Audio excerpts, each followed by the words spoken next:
Welcome everyone. In this video we're going to be going over chapter 14 lesson 2 of Jacob's elementary algebra, and this is continuing a chapter about real numbers.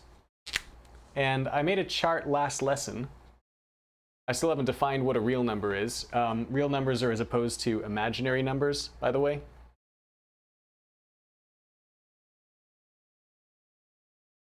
And so in the subset of real numbers we have two categories.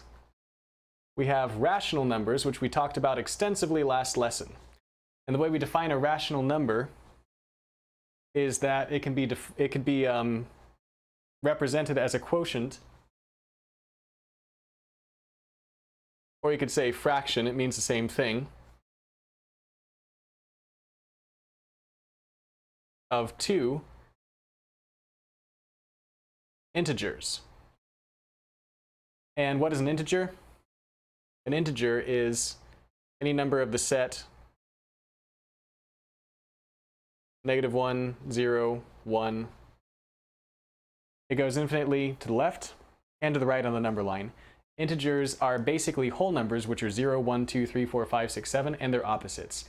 0, -1, -2, -3, -4, etc. And a couple characteristics that we pointed out about rational numbers. First of all, again, you can convert them into a fraction of two integers, but also they will always have a period, which means a repeating decimal place. So we could say, I don't know, 1/3, which is 0.3 repeated. So that's the period, the 0.3. Or you could just say a number like 2, because believe it or not, 2 has a period. What is the infinitely repeated decimal place of 2? It is 0.0 repeated. So you can actually add 0 repeated in the decimal and it doesn't change the value. In other words, rational numbers are definitely going to be numbers you can express as a fraction of two integers, but if you see them in a different form, say a decimal, you can still recognize whether they're rational or not because of whether or not they have a period, meaning either they end or when they continue it's with a pattern. Not so for irrational numbers. The way we define an irrational number is not too surprisingly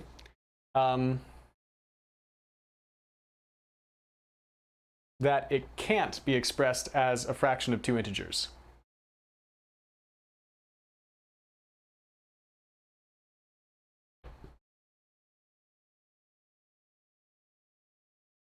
And the evidence in decimal form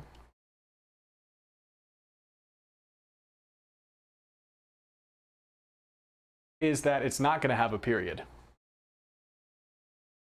which means that it's going to go on forever and it's not going to have an infinite pattern. All right? And just FYI, I don't know, fraction of integers, 2/3. Not a fraction of integers, 2.3 over 3. Because you can't have a decimal there. And now this one actually would become, you know, that's not a good example because I could change it to 23 over 30 or something like that. But at least in that form, well, how about this? Well, shoot, I can't make up an irrational number off the top of my head. Take my word for it. If you had, actually, you know what? I suppose that, yeah, okay. Forget I did an example because I just realized any number of decimal places I put there, and if there's an infinite number of decimals in the numerator or in the denominator, then that would be an irrational number. That's how it would work. In which case, why would you even put it in a fraction in the first place? So, all right. Now, what are some irrational numbers? A good example would be the square root of 2. I already pointed out, by the way, that pi is the most famous irrational number.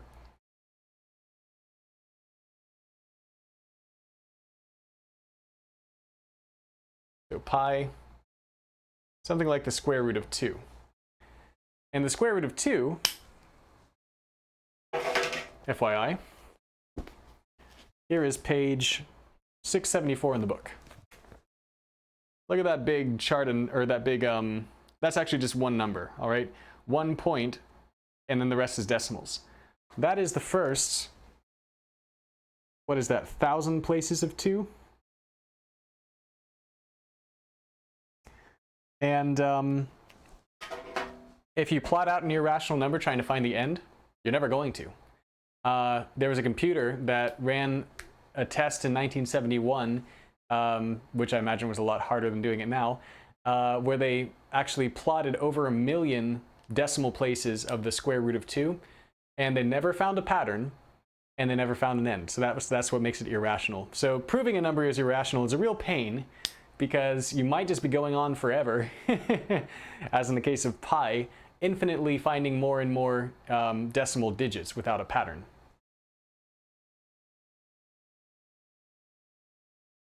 I'll add some more irrational numbers to our list.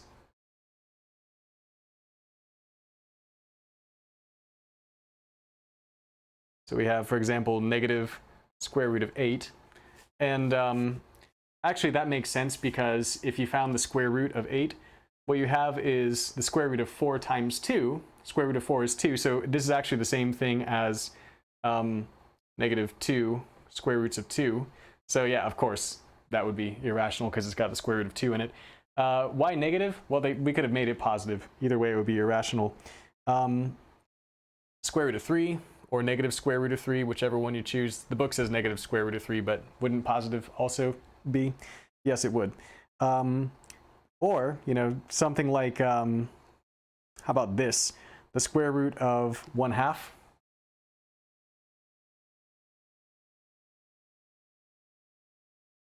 So we're finding a lot of square roots, right?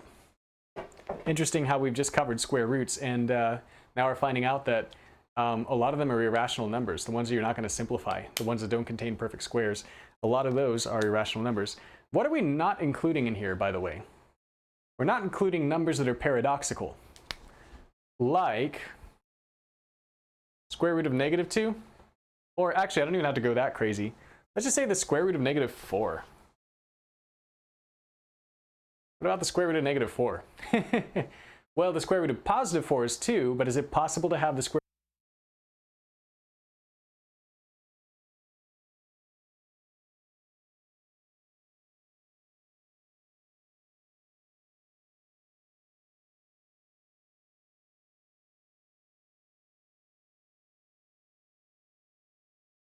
Before we end this video, I want to go over one section of the homework set which I thought was rather interesting. They say, basically, just figure out if each of these square roots is going to result in a rational or irrational number. Now, as we look up here, there's only one that you can easily see is going to result in a rational number. Which one is it?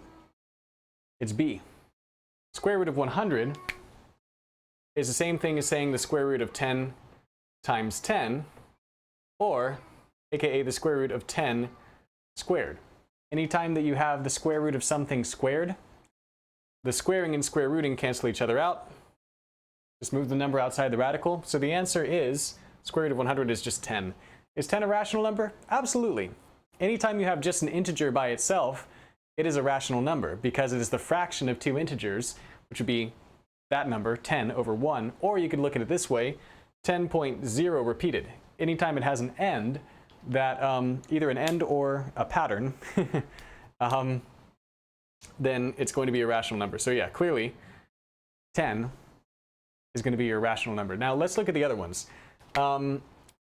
This one is a square root of 10, so that means it's the square root of 5 times 2. Let me ask you this. Is the square root of 5 a rational number? It is not. And is the square root of 2 a rational number? It is not. If you ever want to figure that out, just note, maybe even memorize, that the square roots of various prime numbers are not going to be rational. So here's page 563. This is your life hack for doing this homework. Page 563 was from a while ago, obviously, and it's going to cover like a bunch of different, it's a chart with a bunch of different square roots, so it's hard to read over here, but these are the square root of, because the square roots, the radical sign is a little bit light, but square root of 1 is 1, square root of 2 is, oh no, it's giving the squares. Yeah, the square root of 2, column number 3 is 1.414. That's not the end. It actually is going to go on forever. They're rounding. So any of these numbers where the square root is something really long and complicated, then you can just kind of take it for granted that's going to result in an irrational number. So if you end up with anything where you're stuck with the square root of 5, or the square root of 2, or the square root of 3, something that by itself is an irrational number, then you're going to have an irrational answer. So let's just pretend then, yes, this is going to be irrational, but let's just pretend that we had another number, like 200, square root of 200. Surely this would be rational, right? Well, let's figure out what the factors are of 200. Square root of 10 times 10 times 2 is one way to look at it, because 100 is 10 times 10. In other words, square root of 10 squared times 2. I cancel out the squaring and the square rooting of the 10, move that out, and then I get 10 square roots of 2. We know 10 is rational, but is the square root of 2 rational? No. So this whole number then is irrational. That's my answer, it's irrational. Let's look at the next two. They're a little harder to discern.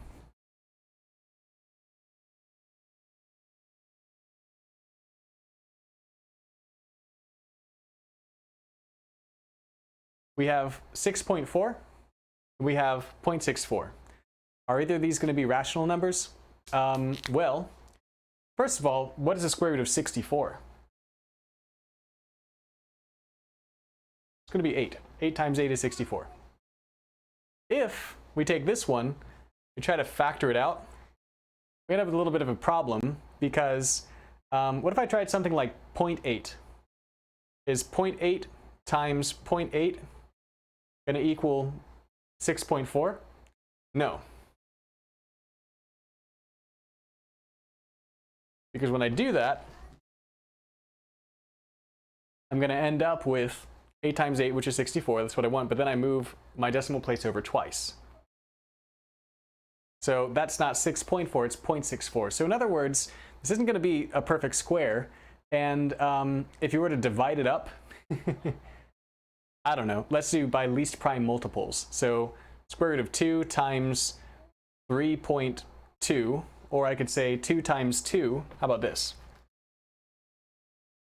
2 times 2 times 1.7. And at 1.7, I don't think I can, really extract much else. I mean, I could divide it by 2 again if I wanted, and then that would give me like, just a smaller and smaller decimal number. But even if I did this, square root of 2 squared times 1.7, I'm pretty sure just once I get to a number like 1.7, or even like, 2 and 3.2, whatever I get, like even if I extract out a perfect square, and I'm pretty positive that's as far as I can go with perfect squares, 2 square roots of 1.7, does that look like it's going to end up being a rational number? No, this is going to be irrational. I would hate to try to figure out what the square root of 1.7 is. Kind of the answer to this is if it ends up being a number you would hate to figure out what its square root is, it's probably an irrational number. That's a very unmathematical way of saying that. It's like for your right brain people who want to think of math in terms of emotions. If the answer makes you angry, if it makes you feel irrational, it is irrational.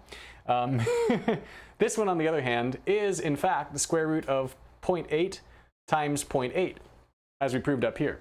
In other words, it is the square root of 0.8 squared, and if I'm finding the square root of a number that is squared, it undoes itself, and my answer then is 0.8. So the square root of 0.64 is 0.8. Is 0.8 a rational number? Well, yes, because it has an ending, or a more proper way to say that is it has a period, which is 0 repeating. Also, could I express it as a fraction of two integers? Easily. 0.8 is equal to 8 over 10.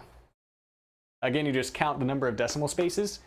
Take the decimal away and put it in the numerator, and then put it over 1 times 10 to the power of that number of decimal spaces. Hopefully this video was enjoyable and helpful, and I will follow this up with more videos from Chapter 14. Thank you very much.